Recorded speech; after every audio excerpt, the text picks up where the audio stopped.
and welcome to JISDAC's 5-minute Sabbath School Summary. We are now on the lesson 9 titled Sin, Gospel, and the Law. This week we are diving into a topic that many in modern society try to avoid, sin. Isaiah 59 verse 2 tells us that sin is the ultimate wall. It separates us from God. It doesn't just happen. It deceives, hurts, and eventually it destroys. Our memory text from Psalm 119 verse 93 gives us the antidote. I will never forget your precepts, for by them you have given me life. This week, we explore the cosmic battle playing out in our daily choices. Are we making light of sin because society is comfortable with it? Or are we using God's law as a safeguard to protect our most precious relationship? On Sunday and Monday, we look at the life of Samson. Samson was called for a very specific purpose, yet he served God while constantly flirting with temptation. The lesson here is vital. Samson fell because he thought he was strong. He relied on himself. In the great controversy, Satan doesn't always use evil things to pull us away. Sometimes he uses distraction, like work, social media, shopping, things that aren't wrong in themselves but consume the time and energy we should give to God.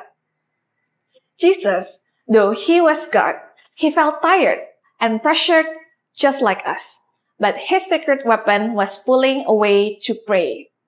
If the Son of God needed the time to battle temptation, how much more do we? Jesus warned us in Mark 9, verse 47, if your hand or eye causes you to sin, then cut it off. It's a radical metaphor for a radical truth. We must do whatever it takes to remove the barriers between us and God. Tuesday, shift our focus to the law. What is exactly? In Romans 3 verse 20 and 1 John 3 verse 4 define sin as the transgression of law. Think of the law as a pair of glasses or a mirror. It doesn't clean our face, but it shows us where the dirt is. It reveals God's character, which is love. Jesus summed it perfectly. Love God with all your heart and your neighbor as yourself. Satan has tried to make the law look like a burden or a legalism. But 1 John 5 verse 3 reminds us that his commandments are not burdensome.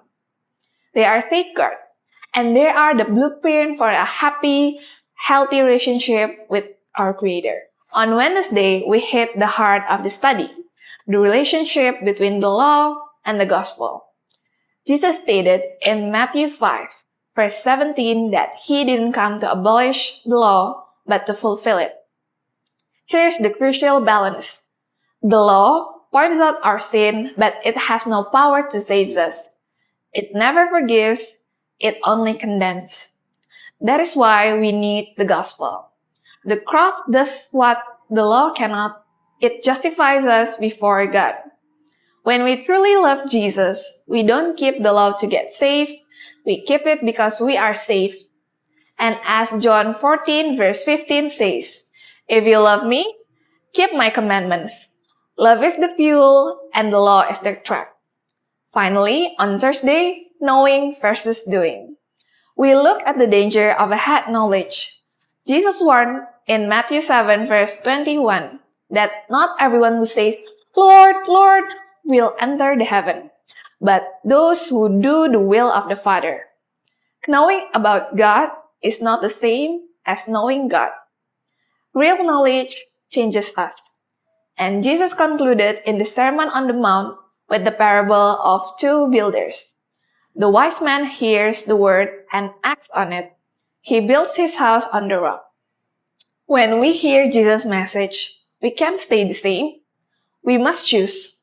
Will we build on the shifting sands of self-reliance or the solid rock of Christ's righteousness? Conclusions. As we prepare for Sabbath, remember, sin separates, the law reveals, but the gospel restores. Let's choose this week to live out the righteousness Christ has so freely given us. Thank you for watching and see you at JISDAC.